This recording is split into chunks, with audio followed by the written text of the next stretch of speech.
Welcome to Transformative Principal, where you learn how to be a leader and not just a manager of a to-do list. I am your host, Jethro Jones. You can find me on Twitter at Jethro Jones. Your to-do list is a hungry monster that is never satisfied. For the last year and a half, I've helped principals get awards, get promoted, and find the time to do the work that really matters. I recently opened a new mastermind slot. Schedule a call with me and let's overcome the stressed and isolated principal position together.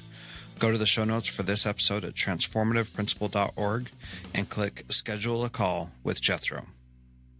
Transformative Principal, episode 213 with Dr. Pedro Noguera. I'm going to continue my conversation with Dr. Noguera this week, and we're going to talk about how we forge relationships through extra activities. And it's just a great conversation. I hope you enjoy it. Here's my interview. Thank you so much for listening. As we move forward in education, there are going to be changes and things are going to happen that are going to be different. And especially with one-to-one programs and personalized learning and kids having more access to technology, there are a lot of equity issues that come with that make it seem almost insurmountable for shrinking budgets to be able to afford to buy devices for families that can't afford it and things like that. How does technology and educational change play into this equity piece, and what's some of your advice for overcoming the challenges that we face?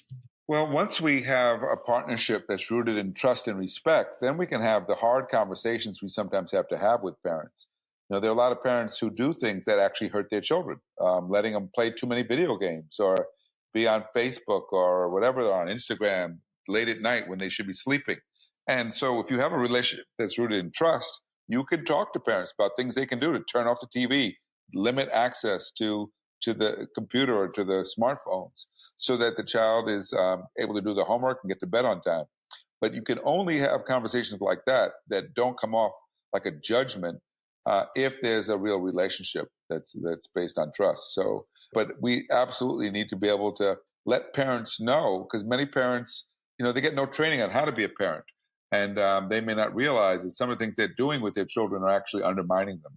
A lot of parents don't, understand nutrition, understand the importance of children getting enough sleep. Those are basic things that if parents got their kids to bed on time, it has an impact on achievement in school. So parents are more likely to listen to us if we are, again, speaking to them respectfully. Yeah. And I think about as the child goes to the doctor and they're like, you need to get this $200 per pill medicine for your child. And the parents are like, I'll do it. Doesn't matter what it takes. We're going to make sure that my kid gets better. And they don't have that same relationship with teachers, that a teacher will say, the kid needs to go to bed on time. And it's like, or even call a student out on misbehavior. And the parent will say, no, that's not happening. My kid doesn't do that. And those kinds of things. How do we overcome that so that we have that same trust and respect that, like a physician would? I think in the same way that we wouldn't expect the physician to ask the patient to do something for which they have no adequate resources, we want to do the same thing as educators. It's unreasonable to expect a child who's struggling that the family's going to pay for a private tutor to compensate. Now, affluent families do those things, and it makes a huge difference. But many families can't afford that. And so we have to be more creative, other ways in which we can address the child's need without expecting that the families can pay for it on their own. So, it's just a question of being, again, empathy is about understanding what people's lives are like and what challenge they face and how to navigate those challenges. Okay. And so when we start venturing out into offering additional supports and programs, how do we determine who we're going to offer those to and how to make the best decisions for the kids? How do we go through and find the right kids that actually need the extra support and not misidentify and give kids that don't need that support that extra time or effort or energy? What are some of the ways we can overcome that challenge of finding out who to give the support to? Well, that's the really tough question, because we know that a lot of times the quiet kids are the ones who get neglected because, they just slip through the cracks. And so, the challenge is getting to know each child and then figuring out how to provide the support.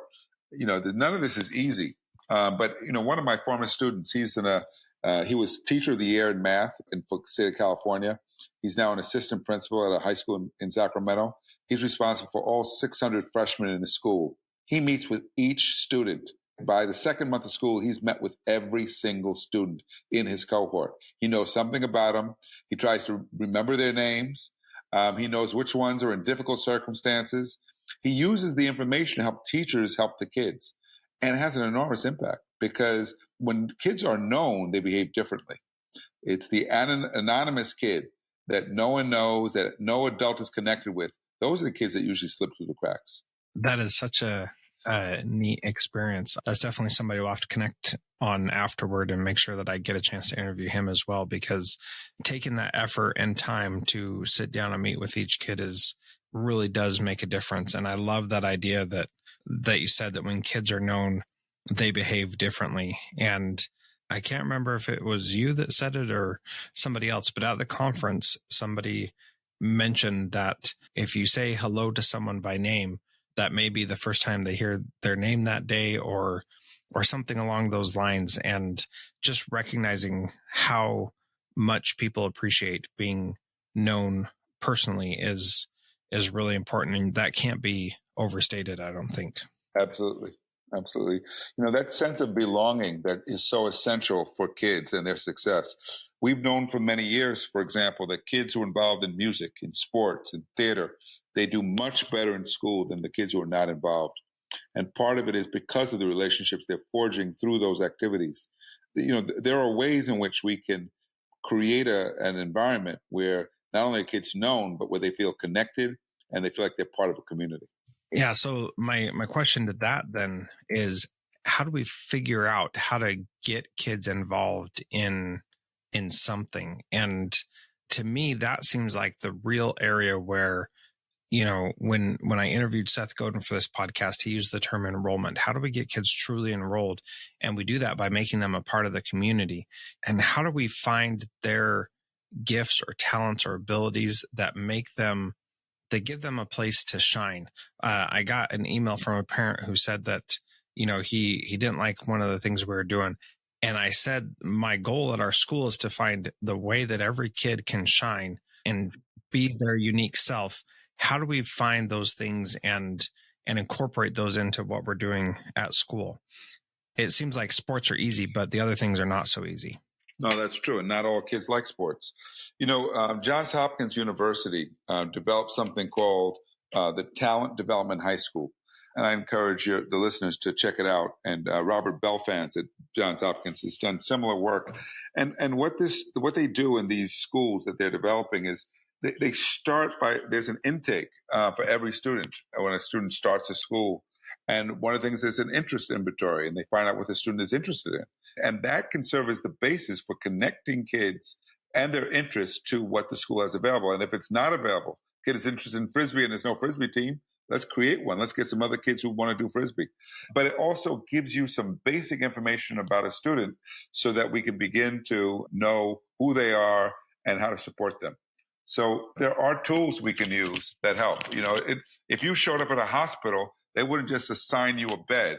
They would have to first to kind of figure out what's going on with you and what your needs are before they figure out what kind of treatment you're in need of. In schools, too often, all we know is the child's age, and then we assign them a class because there's space, and that kind of reinforces this feeling of anonymity, which usually gets in the way of success in school for most kids. Yeah, that is so true, and it's one of those things where at the beginning of a school year, it's, we're building the master schedule, and it's really about, how do we make sure that every kid has a seat? And it's not about, who needs what teacher and how that teacher will best help them. And that's definitely very challenging, but it just, the way you say it seems like a no-brainer. Why wouldn't we, make the effort to ensure that we know who's going to be good with that kid? But again, that seems like we need to almost make the schedule after we've met the kids and hung out with them for a couple of days and learned about them. And that just seems so contrary to how schools work. Could that even be possible? That's one of the reasons why I've said the whole model of schooling that we've created, it doesn't allow us to really meet the needs of the kids. And so, there are many schools that are totally rethinking the model, thinking about the whole child, how to address the social and the emotional needs of children, making sure that the arts is a central part of school because many kids respond well to the arts, music and art. And in general, getting to know our kids means that we have systems in place to meet their needs and to build connections. I'll give you an example. There's a school I worked with in the Bronx several years ago, and they decided, because they were in a tough neighborhood with a lot of challenges, they decided that any kid who came in with a criminal record into the high school was going to get a mentor. They weren't going to wait for the kid to get in trouble. They'd already gotten into trouble. And the job of the mentor who was on their staff was to get to know that child, get to know their parents. And anytime something happened, they would be there in the meeting. They would also check in regularly every day to see how they were doing in school because they wanted to be, again, proactive in making sure that that student had a chance to be successful. So that's a system. Not every kid needs a mentor, but certain kids absolutely must have them. Otherwise, they're not going to succeed. Yeah, and that brings up an interesting idea of building relationships within the community to provide those types of mentoring adults to those kids, so that it's caring adults at school, but then also another caring adult that's not necessarily in the school every day, but can provide some of that mentorship to that student as well. And what I like about that is recognizing that not every kid needs a mentor, but some certainly do. And so what I just love about what you're saying, Dr. Noguera, is that every school has to take the time and do the work to know their students individually if they want to make the impact that they need to make. And sometimes that seems very difficult and overwhelming to do. But every time you do that, you see the rewards very quickly. Where should someone start with that? We've talked about a lot of things, but where would you suggest someone starts with that? I would say that, right at the start of the year, a school I work with in Los Angeles now, for entering ninth graders, the first 3 days of schools are all community building activities designed to help the kids, share things about themselves, but also let them know what's available at the school. They do this before school starts, so it's not like they're missing academic time for it. But it makes a huge difference for those ninth graders to know what kind of environment they're in and who's available there and to meet the staff. For every other grade, they spend the first day of school doing community building work because they come back to it. So, that's what that school does. There are many ways to do this work. Another school I work with, they do an induction ceremony for entering ninth graders, and it's run by the 12th graders. And the 12th graders explain to the entering ninth graders how the school works, what's expected of them. And it's, again, part of building a strong sense of community. So there are lots of ways to do this. There's no one way. The main thing is to recognize that all of us function better when we feel like we're part of a community. Human beings, and this is a long-standing finding, don't do well when we're alienated and isolated. We don't thrive. Yeah. And sometimes we can be alienating and isolating even in a school full of 1,200 kids. And sometimes Absolutely. that exacerbates that problem that you're alienating. Absolutely. And, we know, and I don't want to disturb anyone, but, we know there's a lot of bullying going on in schools. And even in these cases where there have been shootings at schools, a lot of times the adults had no idea what was going on with the kids. The kids knew something was amiss, but the adults didn't. And it's, again, a reflection of the weak relationships. There was a case in Massachusetts at Fall River where a girl went to her teacher and said, you shouldn't come to school tomorrow because something bad is going to happen. And the teacher had a feeling that the girl was being honest and went to the police. And lo and behold, that girl was a part of a group that were planning to shoot up their school.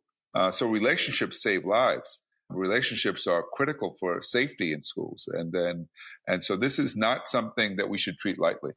Yeah, it seems like it's not just a nice thing to do, but it's a necessity. And especially with all those things you mentioned, we need it more than ever than we have in the past. Absolutely.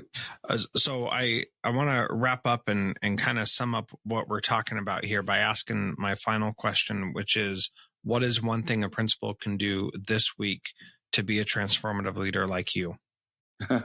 Well, I think the main thing the principals can do is to really focus in on the culture of their schools.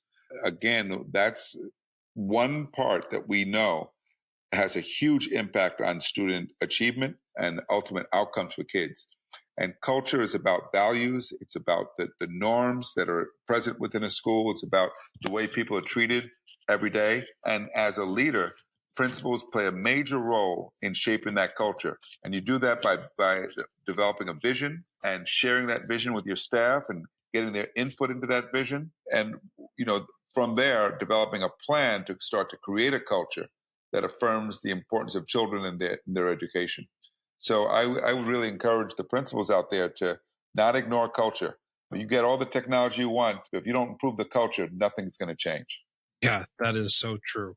So, Dr. Noguera, how do people learn more from you? Website, Twitter, things like that? Yep, I have a website. You can go to the Center for the Transformation of Schools at UCLA, and you'll see a new center that we're creating now there. I also have a Twitter handle, Pedro A. Noguera, and I'm a regular tweeter, and I also have a Facebook page. So I post articles about education. So I hope we can stay connected. I enjoyed my visit to Anchorage, learning a lot about that state and its beauty and natural beauty and its challenges. And I hope I can return again one day. Great. Well, that would be awesome. Thank you so much for being part of the Transformative Principal. Thank you, Jethro. It's good talking to you. Well, I cannot tell you how many times people have said it's about culture, and everybody agrees with that. I mean, your culture defines who you are, what you do, and it is so important. So if you're not doing something to improve your culture at your school, today's the day to start and make that your focus, because that is so important. Thank you so much for listening to Transformative Principal, and please share this with someone who would benefit from it. Thank you so much. Transformative Principal is a proud member of the Education Podcast Network. Podcasts for educators by educators. Visit edupodcastnetwork.com for more great podcasts.